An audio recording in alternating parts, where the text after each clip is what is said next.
Welcome to the Growth Buyer Podcast, where we engage with top business leaders who share their experiences and provide real insights that help them attract customers, retain staff, and grow their bottom line. Now, let's get started with the show.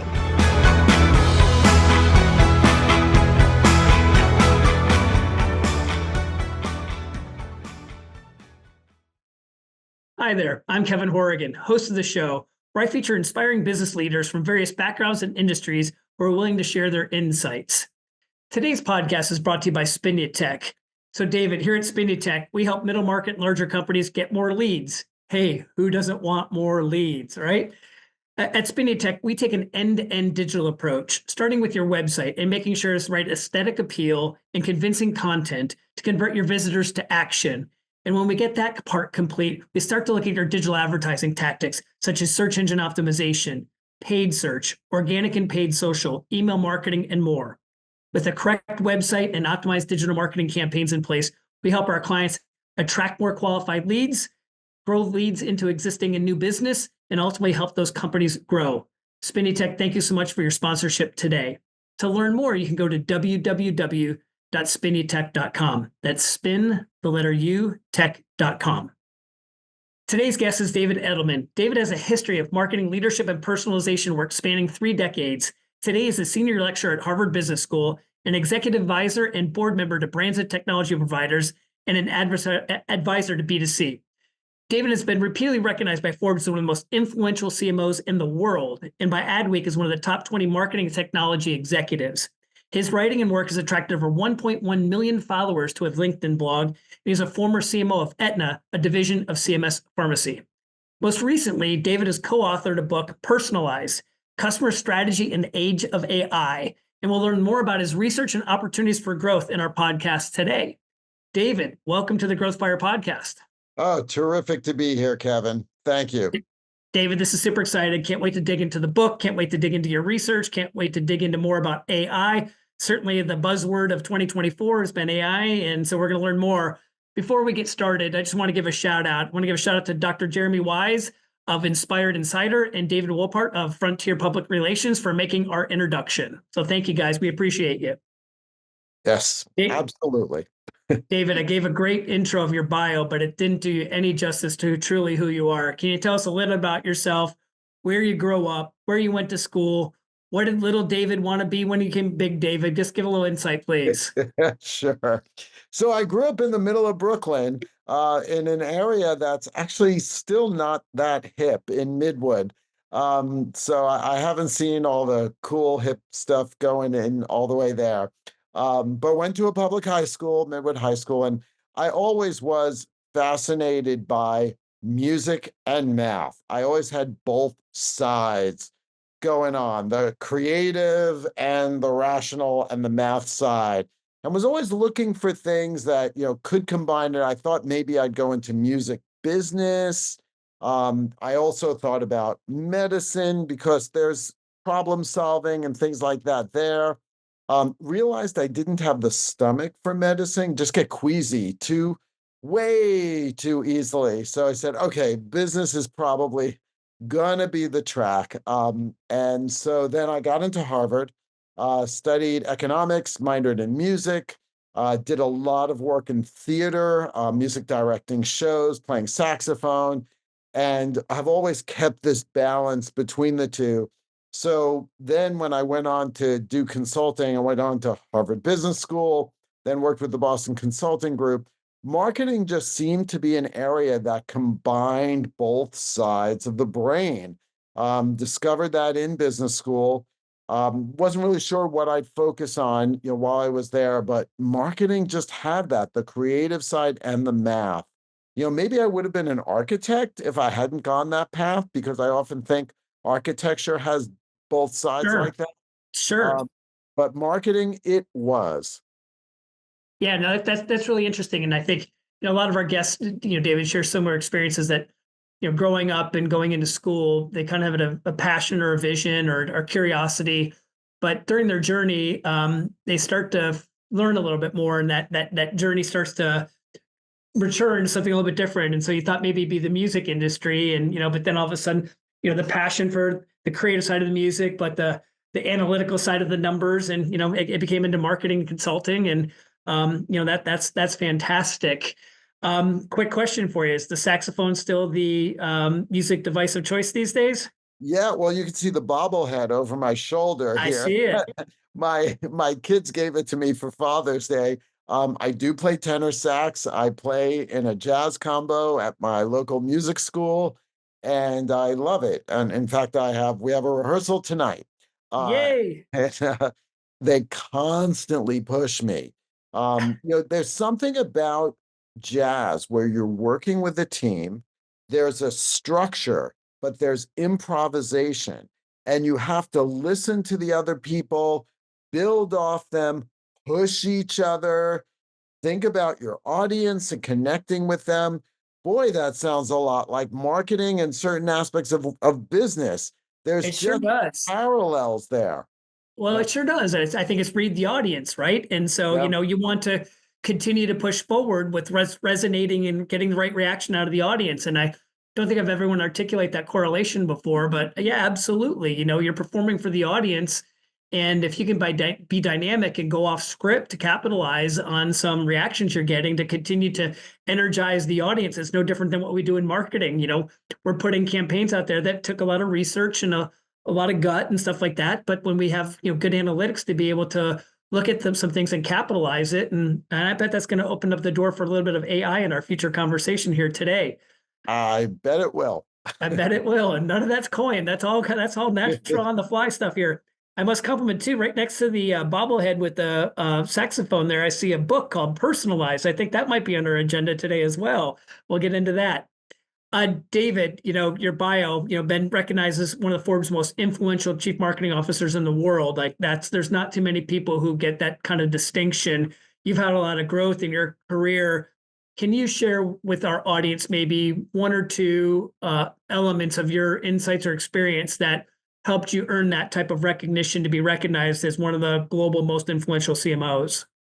Yeah, one thing I've always felt is that marketing is a strategic discipline besides execution. Absolutely, you got to execute, but it's not only the execution, it's about driving growth. And all throughout my career, I've always been working not just on getting the programs going, but helping the broader leadership team appreciate what marketing can bring to the table and bring insights about the customer, opportunities, different ways of thinking about segmentation, about frustrations customers have that we can overcome with new value propositions. And I think one of the keys to what's made me successful is helping the marketing discipline raise its game, get a seat at the executive table, and always realize that we're not just a luncheonette that just provides programs based on demands. It's actually a strategic discipline that can drive growth and know how to use the tools of the day to make it happen. Yeah, I mean, if you can, what you just shared is really really remarkable, and that is, I think when you have a different role within an organization, I think sometimes we have a perception that other people's roles may be easier to get done and doesn't take as much experience, education, insight, expertise, time, and all these things. We sometimes don't understand or appreciate that. And I don't envy the role of the CFO. I don't envy the role of the COO. I don't envy the role of the CMO. Like everybody's roles are complex, and sometimes I think from the view of the marketer's perspective, it's the fluffy job where people wear fancy clothes and that kind of stuff. And those who take it seriously, it's much more than a creative role that can be fun at times. It's an opportunity to do everything. But convincing the boardroom of that or convincing the C-suite of that is a difficult challenge. And if in your past experience you've been able to convey that value and help others in your group understand what that brings to the table, I could see how that could earn, being one of the most influential CMOs out there, because you're not the necessary evil or they better get it right type of thing. You're making sure that people understand and appreciate what goes into it, and it can really contribute to company success. And if you've been able to convey that with others that you work around and work with you, and obviously that's a great way to earn the rights to be one of the most influential CMOs. Well, thanks. Yeah, when I came into Aetna, for example, I was the first chief marketing officer. And a lot Wow. of the leaders did not, they hadn't had a strong marketing department. So besides really understanding their challenges and helping them think through how marketing can address it, a lot of the questions I got back were how? How does this work? How does that work? So helping them understand the art of the possible and then using the technologies to measure and track the impact and prove it was key to getting momentum. Yeah, no, that's so well articulated. Really, really well. David, you've got that book right next to you, and I want to get into that because certainly, the last year or so, the discussion of artificial intelligence continues to be at the front line of every marketer's conversation. I think every board of directors meet, and every board meeting, and every C-suite. It's how does AI make us better, faster, stronger with less investment in all types of things? And your book, Personalized Customer Strategy in the Age of AI. What prompted you to co-author this? Well, I've actually been playing around in this space for over 3 decades. I'm going to age myself here. But in 1989, before the internet, I was Uh-huh. a young consultant, and companies were asking, what can we do with customer data that we were starting to collect? And I thought there was something more to it, got some research dollars, wrote an article called Segment of One Marketing. And that was my ticket. People, it really resonated, speaking publicly, worked with clients on it. Then, of course, the internet happened, all kinds of new capabilities arose. Sure. And what was really interesting, Kevin, was a pivot in my brain that this wasn't just about marketing. It actually was about the whole customer experience. And especially now with AI, being able to do things, not just at the moment of sales, but in terms of onboarding new customers, managing customer service, the product experience itself, all of these things contribute to growth and to a brand's competitive position. And personalization is a lens through which if you think about the opportunities there, you can really break through. Yeah. And we're all now, think about it, you're choosing brands more and more based on how they use information about you to give Sure. you better value, whether it's Spotify, Uber, even Google, let's face it. But more and more non-digital native companies are starting to do this too. Yeah, no, absolutely. It even goes back to I think our band conversation earlier. Just who's in the audience today, and who needs to pipe up and playing their music instrument today just by what it's the personalized music experience. I think all the above. So in doing a little research about your book, I know you've done a lot of research, and probably some of it's just some of that experience that you shared so far. But can you tell us a little bit about the research, how you went about it, and maybe what you found as an output of that, what you were expecting, and maybe what you weren't expecting? Sure.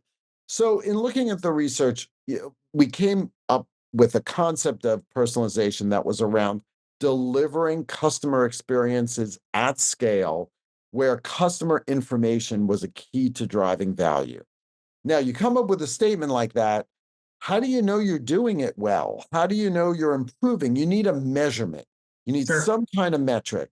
So, working together with my co author, Mark Abraham, who leads the marketing practice at BCG, we came up with a personalization index, a Yeah. way of actually measuring where we look at two sides of a company: capabilities, what they have that they can use, and secondly, the experiences that they deliver. And we played mystery shopper, and we looked at over 200 different companies about the experiences that they delivered. And then we also correlated that with financial performance. And what we found was that those who scored high on the personalization index grew at 7 to 10 points, not just percentage points, faster Yeah. than the laggards. And Wow. when you look at total shareholder returns, the numbers are similar. And what was surprising to us, the big thing was that it wasn't just that there are certain industries that are better than others, it's the range within industries. Almost every sector, where even B2B industrial tools, Every sector has companies who are leading versus those who just haven't gotten it yet. And Yeah, that was a huge surprise to us of understanding that there were companies everywhere that were doing this.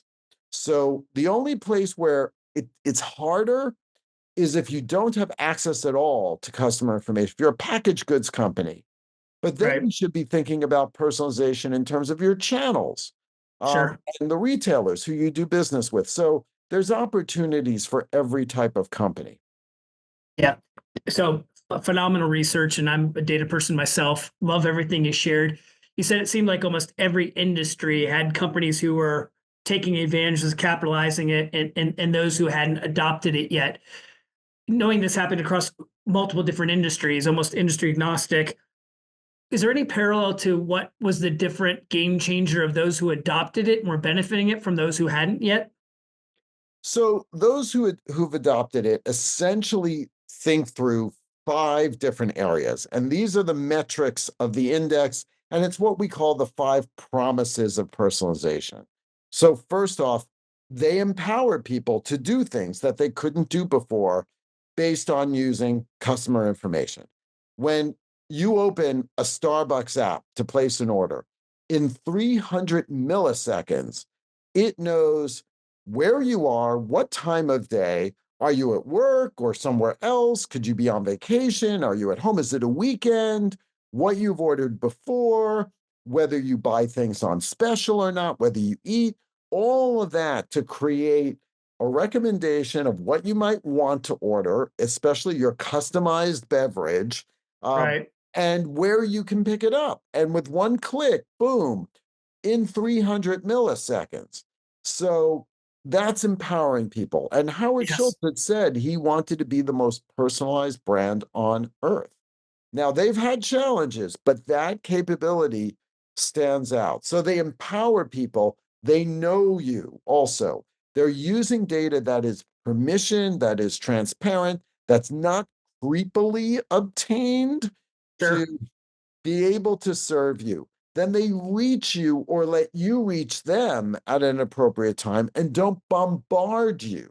One of the dangers with AI, and we see this with companies who are not leaders, is they're using AI to just create all kinds of content now and send you all kinds of crap.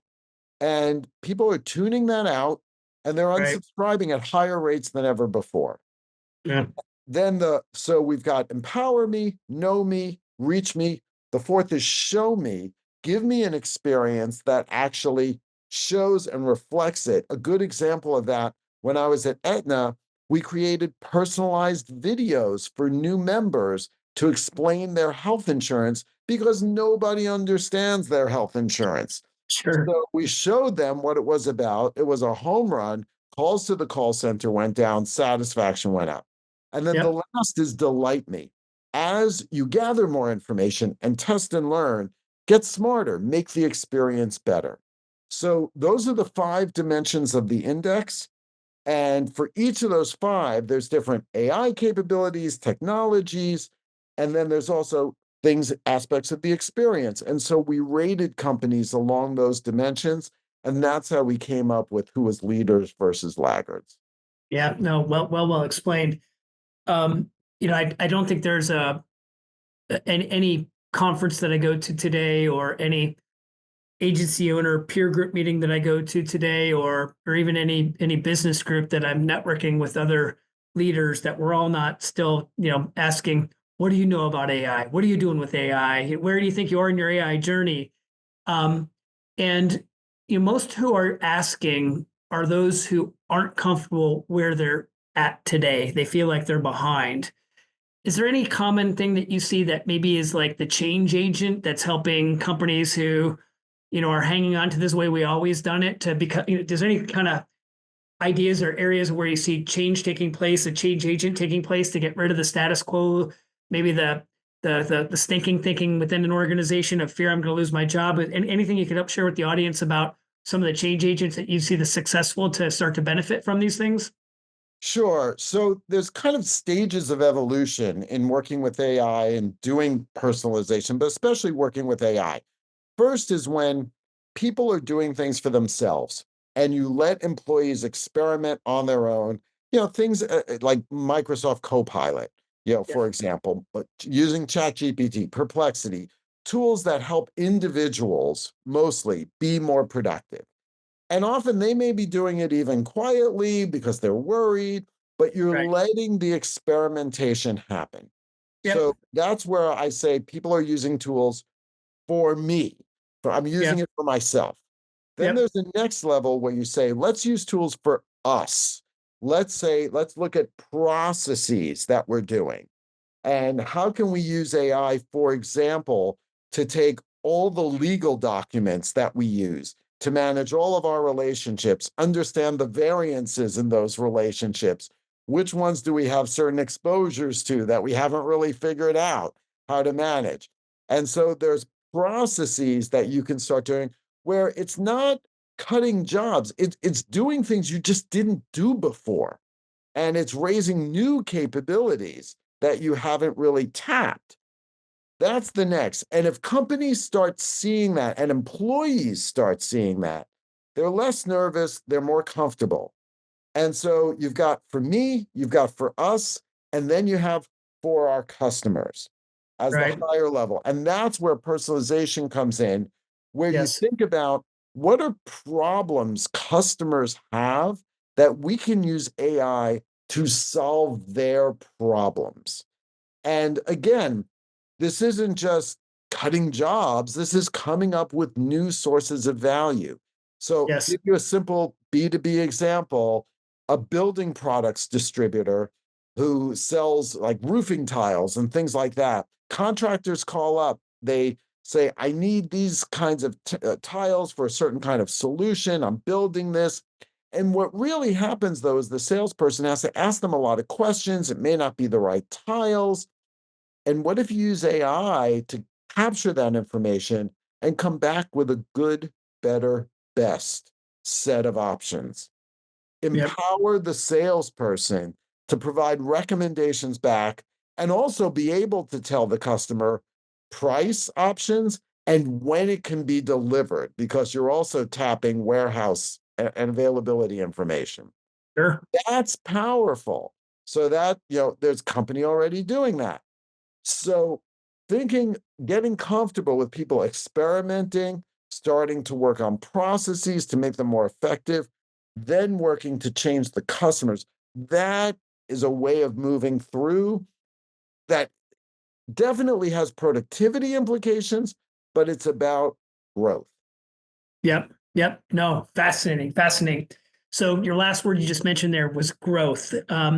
When looking up your book, Personalized, I saw a prediction out there that you believe in the next decade will witness $2 trillion in growth for companies who get this personalized correctly. Can you share a few tips on how companies can start to be embraced at the front of that $2 trillion increase in growth? So the 2 trillion, by the way, comes from a number I talked about before. So with the personalization index, if you look at who the laggards are, and if the laggards can get even halfway towards the leaders, that unlocks $2 trillion worth of growth globally over the next 5 years when you actually lay that out and do the math. So it's a lot of opportunity here. And I think we're just beginning. And the key is around solving customers' problems through using AI for personalization. But it's not just about, oh, here's a cool AI tool, let's figure out how to use it. It's actually thinking about the problem and the opportunity first. So if it's about personalization, how do you want to empower the customer? My bet is the capabilities are there to do it. Sure. Today, with everything that's out there and everything getting created, the capabilities are there. It's just a question of your focus and how you want to make that work. Yeah, yeah. I get the focus. I get it. It's probably out there already. It's the focus and how do you want to make it work?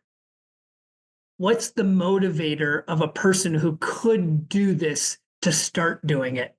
Because it's different. I think the main motivation is realizing that your product, what you sell, is getting commoditized, and that you're facing increasing competition. It's getting harder to find sources of differentiation in your core. And maybe innovation is happening in product, but innovation can also happen in experience. Yes. And that is an experience even happening way up in the way you sell, in the way you even inform people, that you can provide customized demos of your product for Yes. folks. Yep. And so thinking about differentiation through the journey as a basis of competing, especially when a lot of products are getting commoditized. Yes. No, that's so well spoken too. That's so well spoken. Um, I guess, in doing research and looking at the book and things of that nature, I've asked you a few questions. What haven't I asked you that the audience should know about your research and what you published in your book? I think the one thing that we haven't discussed is the leaders also have a different way of working. One of the things that holds companies back, even if they get AI tools, is that they're very siloed. There's different functional fiefdoms. One of the key values of AI is it brings data together from across the organization, large amounts of data that then you can find insights and opportunities and signals within. But to do that, you've got to get people to share their information. The first, let their repositories be tapped and brought together. Yeah. And AI can actually make that easier. There's AI capability because AI can write code. It can look at Right. one database, look at another database, and write the code to combine them. There's a product from a company called Narrative that's growing like mad that companies are starting to use now, to bring data together. But you have to have a cross-functional viewpoint and then bring people together to solve the opportunity, either of how is AI going to help our overall process, or how do we provide a solution to the customer.